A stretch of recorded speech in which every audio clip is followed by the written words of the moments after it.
నిన్న రాత్రి అనుకోని విధంగా అభిజిత్ మన కాంగ్రెస్ పార్టీకి చెందినటువంటి ప్రఖ్యాత సుప్రీంకోర్టు లాయర్ కపిల్ సిబాల్ దగ్గరికి ఇంటికి వెళ్ళటం జరిగింది. ఏం మాట్లాడుకున్నారో తెలియదు, దేనికోసం వెళ్ళాడో తెలియదు, కానీ వెళ్ళాడు.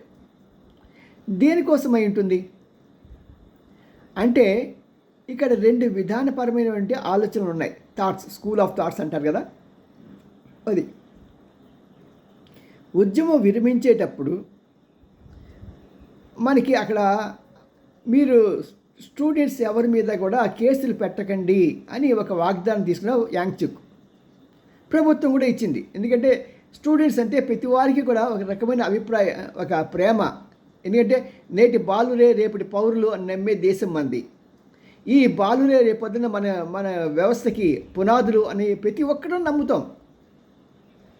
తెలియపోయినా చదవకపోయినా ఎవరైనా సరే ఈ విద్యార్థులంటే ఒక రకమైన సాఫ్ట్ కార్నర్ మన దేశంలో ఉంది. విద్యకిచ్చే గౌరవం అది, విద్యార్థులకి ఇచ్చే గౌరవం అది. మరి అలాంటి స్టేజ్లో వాళ్ళు ఏం చెప్పారంటే సమ్మె విరమించేటప్పుడు విద్యార్థుల మీద మాత్రం కేసులు ఏమి ఉండవు, బయట నుంచి చేసిన అసాంఘిక శక్తులు ఉన్నాయి చూసారా, వాళ్ళ మీద మాత్రం తప్పకుండా కేసులు ఉంటాయి అని వాళ్ళు విద్యార్థి నాయకులు చెప్పడం జరిగింది. విద్యార్థి నాయకులు కాదు, ఈ కాక్రోచ్లు నాయకులు. వాళ్ళు దాంట్లో విద్యార్థి నాయకులు ఎవరు లేరు. ఈ కాక్రోచ్ వాళ్ళు వచ్చి కాక్రోచ్ బుద్ధి అంతే, అడ్డమైన గడ్డి తినేస్తూ ఉంటుంది. దాన్ని సర్వపక్షికి అంటారు. జువాలజీలో నేను జువాలజీ స్టూడెంట్ చెప్తా, దాని గురించి చెప్తా. దానికి 14 గుండెలు ఉంటాయి కాక్రోచ్కి. మేము డిసెక్ట్ చేసేటప్పుడు మాకు ఒక పెద్ద ఇది ఎగ్జామ్, ఇది దాని యొక్క 14 గుండెలు తీసి చూపించాలి వాటికి. మనకి ఆంజనేయ స్వామికి ఇలా తెలిస్తే మనకి శ్రీరాముడు ఎలా కనిపిస్తాడో అలా బొద్దింకిని కత్తిరిస్తే 14 గుండెలు కనిపిస్తాయి. అలాగా ఈ 14 గుండెలు గుండెలే, ఏది సరైనది కాదు. ఈ కాక్రోచ్ పార్టీకి అంతే, ఎక్కడ ఏది సరైన నిర్ణయం లేదు, విధానం లేదు. ఎటు వచ్చింటే ఈ 14 గుండెలను చూసారా 14 రాజకీయ పార్టీలకి చిహ్నం. వాళ్ళు ఏం చెప్తే అది వింటారు. ఎవరు డబ్బు ఇస్తే వాళ్ళకి జై అంటారు. అలాంటి దౌర్భాగ్యపు పార్టీ ఇది. ఇది పార్టీ అనే అంటే కన్నా కూడా ఒక దందాకోర్ సంస్థ. ఇప్పుడు దీని గురించి కేంద్ర ప్రభుత్వం గట్టిగా దర్యాప్తు జరిపి ఇలాంటి దుష్టులందరినీ కూడా ఏరి పారేయాల్సిన అవసరం మనకి ఎంతైనా కనిపిస్తుంది. మరి ఇక్కడ మనం జాగ్రత్తగా చూసుకుంటే ఇప్పుడు ఈయన వెళ్ళింది దేనికోసం? ముఖ్యంగా ఇప్పుడు 2000 మందిని ఈ యొక్క పోలీసులు గుర్తించారు. వాళ్ళ నిఘా దీని నీడలో ఉన్నటువంటి కెమెరాలు, బయట ప్రదేశాల నుంచి వచ్చినటువంటి ఈ అసాంఘిక శక్తులను 2000 మందిని గుర్తించారు. సాధారణంగా ఈ అసాంఘిక శక్తుల్లో ఒక 10% ఢిల్లీ చుట్టుపక్కల ఉన్న చోటికి నుంచి వస్తారు, ఒక 10% వరకు. వాళ్ళు ఏంటంటే ఇక్కడ రోటీ చక్కగా కావాల్సినంత తిండి పెడతారు కదా, ఏం చేయొచ్చు, ఎంత కొంత డబ్బులు సంపాదించుకోవచ్చు అని చెప్పి వాళ్ళు బేవర్స్గాలు కదా, వాళ్ళంతా వచ్చేస్తూ ఉంటారు. కానీ మిగతా వాళ్ళంతా కూడా పార్టీలు పంపిస్తూ ఉంటారు. ఈ రాజకీయ పార్టీలు సిపిఐ కానీ సిపిఎం కానీ ఇంకా రకరకాల చెత్త పార్టీలన్నీ ఉన్నాయి కదా, ఆఖరికి ఆమ్ ఆద్మీ పార్టీ కూడా. మనకి పంజాబ్లో పేపర్ లీక్ అయింది, దాని గురించి అభిజిత్ మాట్లాడు. రిపోర్టర్స్ వెళ్ళి మైక్ పెట్టేడితే మైక్ పక్క పెట్టేస్తాడు మొహం. ఇక్కడ రాజీనామా చేయమన్నప్పుడు పంజాబ్లో అక్కడ పేపర్ లీక్ అయ్యి 3 పేపర్లు వరుసగా లీక్ అవుతే దాని గురించి నువ్వెందుకు మాట్లాడవు? నీకు బయట వాళ్ళకి ఒక న్యాయమా, నీకు ఒక న్యాయమా?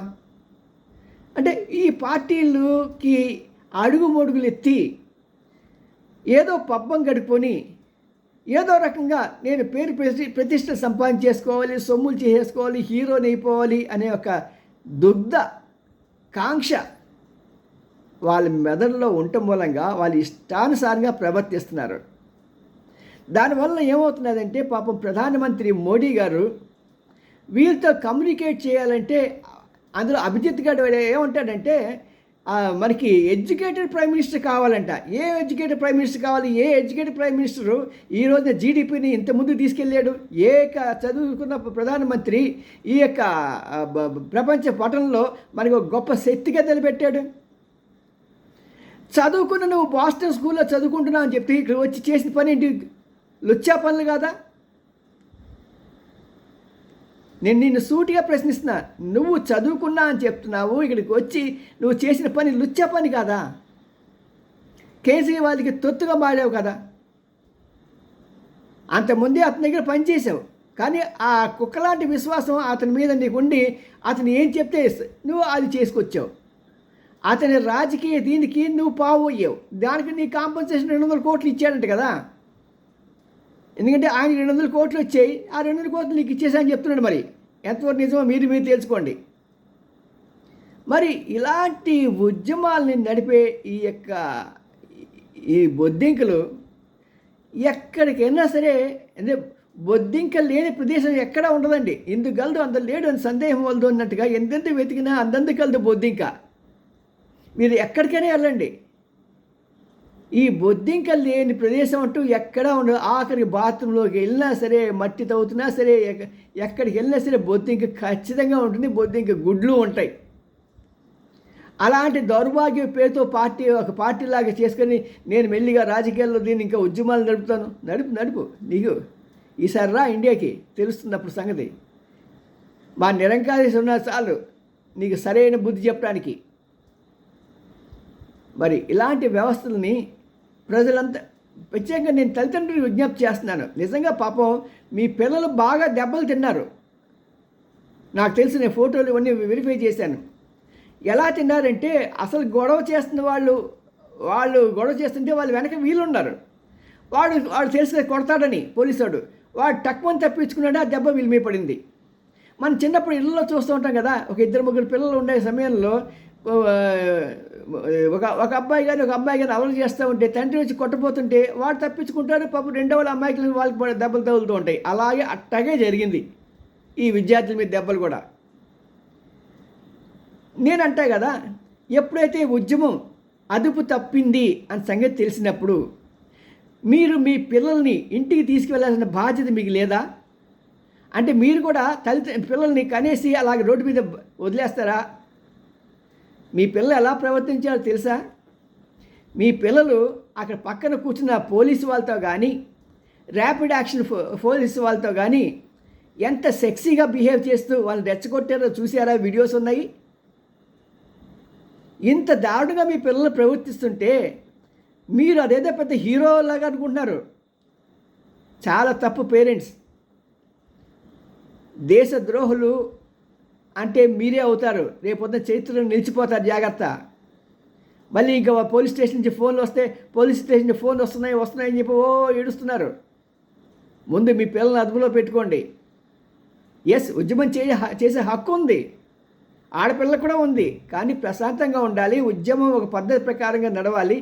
అంతేకాకుండా ఎక్కడా ఉద్యమం అనేది ఈ దౌర్జన్యాలతో నక్సలైట్లనే అణిచేసే ఈ ప్రభుత్వం ఇలా గూండాలను అణచడం సమస్య కాదు.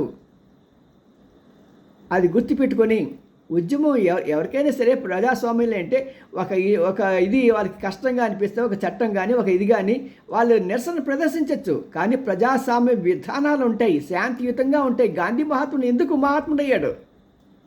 ఆయన ఎక్కడా ఉద్యమాల జోలికి పోలేదే, రాళ్ళు పెట్టి కొట్టలేదే, ఫారిన్ నుంచి డబ్బులు తెచ్చుకోలేదే. మరి భారతదేశం అంటే అహింసక మూలం.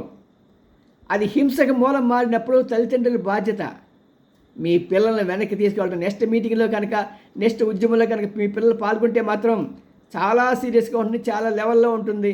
మళ్ళీ మీ పిల్లలు మీకు దక్కడం కూడా, వాళ్ళకి ఉద్యోగాలు కానీ భవిష్యత్తులో వాళ్ళ భవిష్యత్తు జీరో చేసిన వాళ్ళు మీరే అవుతారు సుమా. సియోమి అని రామ్జీ, నా మాట కష్టం అయినా సరే మీకు నష్టం కలగకూడదని చెప్తున్నా. బాయ్.